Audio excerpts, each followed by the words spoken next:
behind me is a tomato greenhouse, or a greenhouse filled with tomatoes. How's that? Maybe it's a better way to say it. Part of a project, as I said, that Ed and Ron started as a mission project. And as many of you know, the VanWingerden family as a whole has a tradition of supporting missions. Be it in Haiti, be it in Ethiopia, be it in, help me out, Bert, wherever y'all had them. Sudan, Honduras, and so on. Ed and Ron wanted to start their own mission project. Originally, their vision was the original vision is to have a business that will provide yearly support of a mission complex, so that rather than having to contribute every year to maintain a church, a school, and a medical clinic, which is the concept, you establish a business that you run, and the profits of it then provide the dollars to maintain the church, the school, and the medical clinic on a yearly basis. The original thinking was to go to the northern, northern Guatemala, up in the Petang area, up near Flores, and buy land and have cattle. I know I had a discussion with Ed one day and said, do you really want to do that? There's nothing wrong with working with those people because they're needy, but there's needy people near the city of Guatemala City. And every time you come, you're going to have a half to 1 day extra going up there versus coming here. And so Estuardo met with Ed and Ron to look for some land on the south coast. And right about that time, Estuardo became aware of a opportunity to produce tomatoes for Delmonte. And so Estuardo came to me and said, what do I think about us providing a location for the mission project to start? Specifically land for Ed and Ron to build a greenhouse to start this project. And we talked a great deal about it, because we had great concerns about what risks did we have with tomatoes next to our annual production. And in the end, we felt that between the screening, the protocols, separation of labor, where we have no workers that work, we have basically two populations, that we felt that the risk was worth the contribution to the project. The long-term view was that we would start the tomato project here, and then as it took hold, that additional land separate from our property would be purchased, and the tomato greenhouses would be built there, and we would take these over for cutting production. And that still is the vision. We're in the second year here, and hopefully within 1 to 2 years that migration will in fact occur. I lost a thought I was going to share. Hopefully it'll come back. Part of the reason that Ed and Ron were talking to us about locating here is if any one of you decided you wanted to do the same thing and you needed to establish a greenhouse. You know, look out there on that hillside, it's not level, but let's say you were going to build a greenhouse there. You got to clear the ground, you got to secure the ground, you got to fence it, you got to get electricity there, you got to drill a well, you got to provide security, all these things, and then have administrative support. All these things have to happen. And to start with you start from ground zero, that's a huge undertaking. Oro Farms is supplying the land, we're supplying the electricity, we're supplying the water, we're providing security, we're providing all these things that would be very expensive to start a mission project. And so that's the contribution we're making.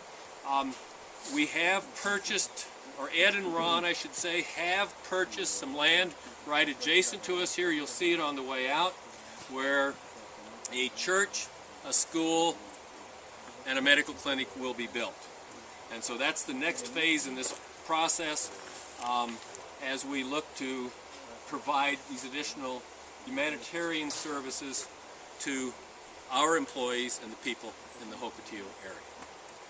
So, Estuardo, what have I left out, if anything? You cover everything. And so, 1 hectare, 2.2 acres of tomatoes you have here. When we finish our tour, you can walk in and look at these. You can come into the greenhouse here as well. When I come to the farm, if I'm coming in to see the tomatoes, it's the last thing I do at the end of the day, and then I leave and put new clothes on the next day if I come back to the farm. So we have a very strong line here, basically, separation of the annuals from the tomato production, to mitigate any risk that we might have. Questions that you have on the project or what we're doing? Production, how do you gauge that? I mean, how many pounds per acre, or how do you evaluate that? What kind of productivity? Good question. First of all, we talk about kilograms per square meter. That's the metric. Correct, Leo? That the rest of the world works on? Everything above 125. Everything above 125 is good. But most Dutch greenhouses are less than that. Yeah. The first year, let's put it this way, the sort of the upper limit that you see in any yields on tomatoes is in the 70 to 80 kilo in commercial production. There may be some exceptions to that. In this part of the world, 20 to 30 is common.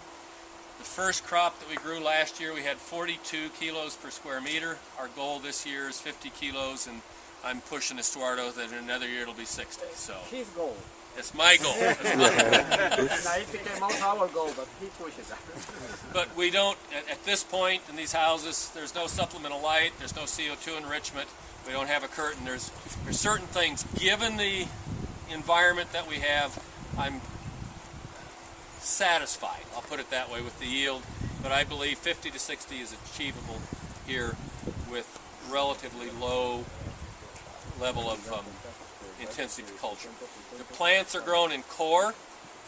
The bags that are down there, that's a core media. They're watered up to what, 30, 35 times a day, I believe.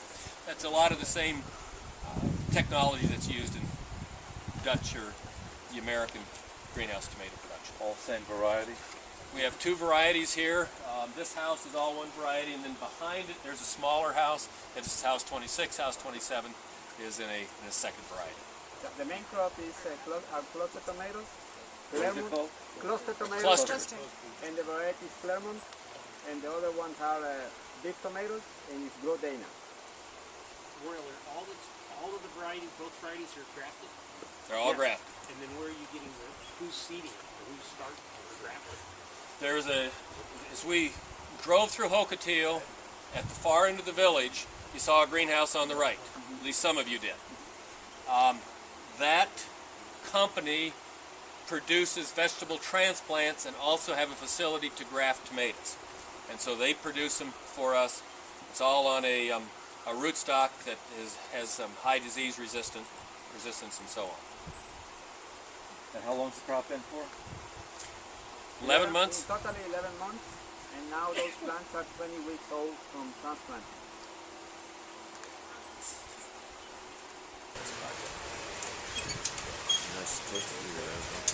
Yeah. What we need in this house yet, we need clear days like this when we cool. Because our DPDs are going